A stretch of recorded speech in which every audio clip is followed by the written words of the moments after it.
A number sits in the corner of the screen. This morning it said 1004. Tonight the phone dies at 11:51. Tomorrow the number says 1. Nothing was deleted. The vocabulary is exactly where it was. Only the number moved. That number is the product. Duolingo built it, gave it away, and then found something worth more than any lesson it ships. People will come back for the number alone. Duolingo does not run on lessons completed. It runs on one metric, and the company names it in every shareholder letter. Current user retention rate. The share of active users who come back the next day. In the second quarter of 2026, it reached 84%, an all-time high. Duolingo calls that one of its most important leading indicators. Small gains in it compound into large gains in daily users. So the company tests hundreds of product changes a year and keeps whatever moves that number. It has a name for the process, the green machine. The scale underneath is real. 50 million daily active users, over $1 billion in bookings last year. The ratio of daily users to monthly users hit 34.7%. That was up more than 4 points in a single year. The ratio is the share of an audience that shows up every single day. For a consumer app, it is extraordinary. By the end of 2024, more than 10 million people held streaks of a year or longer. 1 in 3 daily users had a friend streak. Duolingo has never once pretended this was a side feature, because Duolingo wrote the mechanism down. In a blog post from January 2022, the company explains that it taps into loss aversion. That is, the bias that makes losing something hurt more than gaining the same thing. Their words, their website, 4 years ago. The bias has a name and a paper behind it. Kahneman and Tversky, Econometrica, 1979. The finding was that losses loom larger than equivalent gains. Something already held is worth more than the same thing offered fresh. The same blog post reports the experiments. Streak milestone animations raised 7-day retention by 1.7%. Doubling the number of streak freezes raised daily active learners by 0.38%. Tiny numbers. At 50 million users, they compound. Then came June of 2026, and the cleanest evidence anyone could ask for. Duolingo ran an event called Streak Revival. Opt in, finish 3 short lessons. The company restores your longest ever streak. 15.4 million learners took it. Nearly 8 million of them had no active streak at all when the event began. Read that again. 8 million people who had stopped using a language app came back to be handed a number. And that is the whole mechanic exposed. Nobody can restore days they did not practice. No Spanish was learned in the years that counter claims. So whatever Duolingo gave back in June was never a record of practice.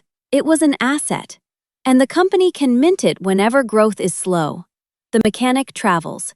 Snapchat runs the same instrument on a completely different substrate. Not lessons, friendships.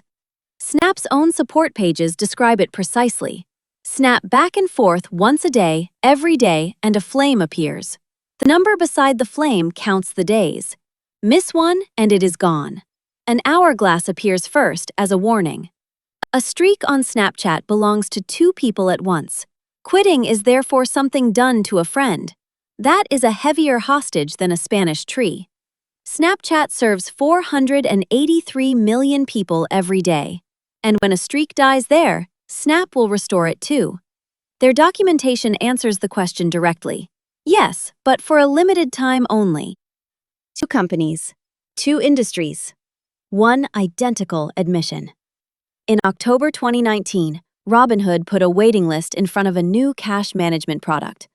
Customers received a numbered position. They could improve that position by tapping a picture of a debit card.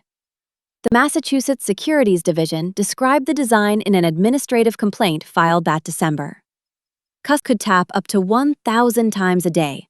Quoting the complaint directly, customers who failed to tap on the fake debit card daily would watch their position on the waitlist fall. Tap 1,000 times, and the app answered, "Out of taps today. Come back tomorrow if you're feeling tappy."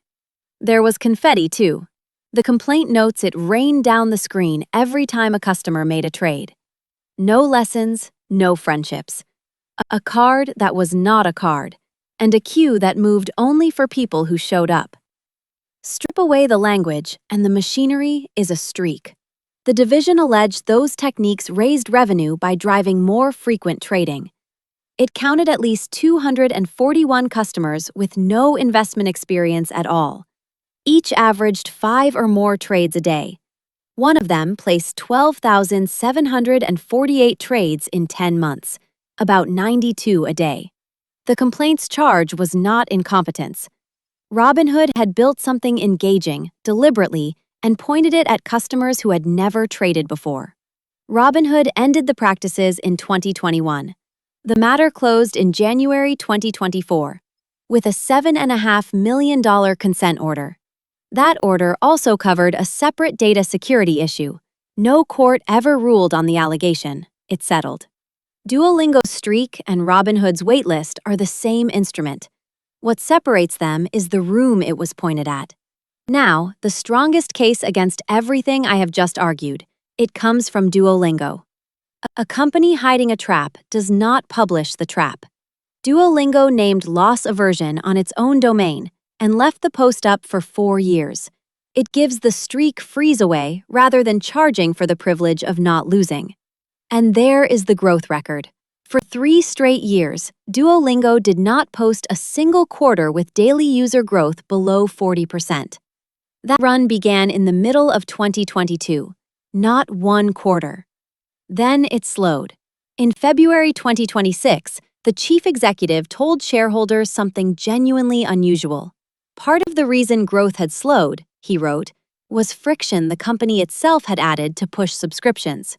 So Duolingo removed the friction and put a number on what that cost. More than $50 million of bookings given up on purpose to make the free experience better. Margin guidance came down with it. That is a real price, paid in public, in the exact opposite direction from the one my argument predicts. I think the argument survives. Narrower.